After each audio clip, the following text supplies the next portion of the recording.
बच्चों अब रह गया आपका P4। तो मैंने कहा कि P4 पे थोड़ी सी बातचीत आज से शुरू कर ली जाए आपके साथ। पहली टिप आपके लिए P4 के लिए कि जो पहला सवाल आपको टाइमलाइन के ऊपर टेस्ट होगा उस पर आपने ख्याल रखना है कि उस टाइमलाइन में या बाकी के स्टडी में दो स्ट्रेटजीज 3-4 होंगी, आपने उसमें से दो आइडेंटिफाई कर लेनी है। जैसा कि मार्केटिंग स्ट्रेटजी का अगर सवाल आ गया तो आपने ये देख लेना है कि उसने डिजिटल प्रमोशन की, फॉर एग्जांपल ये एक स्ट्रेटजी है।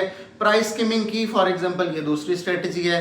आपने कोई 2 से 3 स्ट्रेटजीज, मेरी रिकमेंडेशन में से 2 ही है, आइडेंटिफाई कर लेनी है और उनको एनालाइज कर देना है। इससे ज़्यादा कुछ करने की ज़रूरत नहीं है एनालिसिस के पर्सपेक्टिव में। इवैल्यूएशन पे सेपरेटली हम बात कर लेंगे।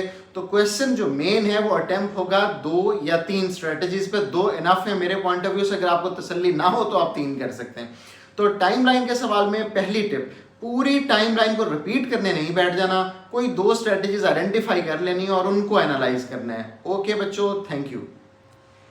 बच्चों अब रह गया आपका P4। तो मैंने कहा कि P4 पे थोड़ी सी बातचीत आज से शुरू कर ली जाए आपके साथ। पहली टिप आपके लिए P4 के लिए कि जो पहला सवाल आपको टाइमलाइन के ऊपर टेस्ट होगा उस पर आपने ख्याल रखना है कि उस टाइमलाइन में या बाकी के स्टडी में दो स्ट्रेटजीज 3-4 होंगी, आपने उसमें से दो आइडेंटिफाई कर लेनी है। जैसा कि मार्केटिंग स्ट्रेटजी का अगर सवाल आ गया तो आपने ये देख लेना है कि उसने डिजिटल प्रमोशन की, फॉर एग्जांपल ये एक स्ट्रेटजी है।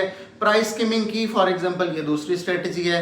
आपने कोई 2 से 3 स्ट्रेटजीज, मेरी रिकमेंडेशन में से 2 ही है, आइडेंटिफाई कर लेनी है और उनको एनालाइज कर देना है। इससे ज़्यादा कुछ करने की ज़रूरत नहीं है एनालिसिस के पर्सपेक्टिव में।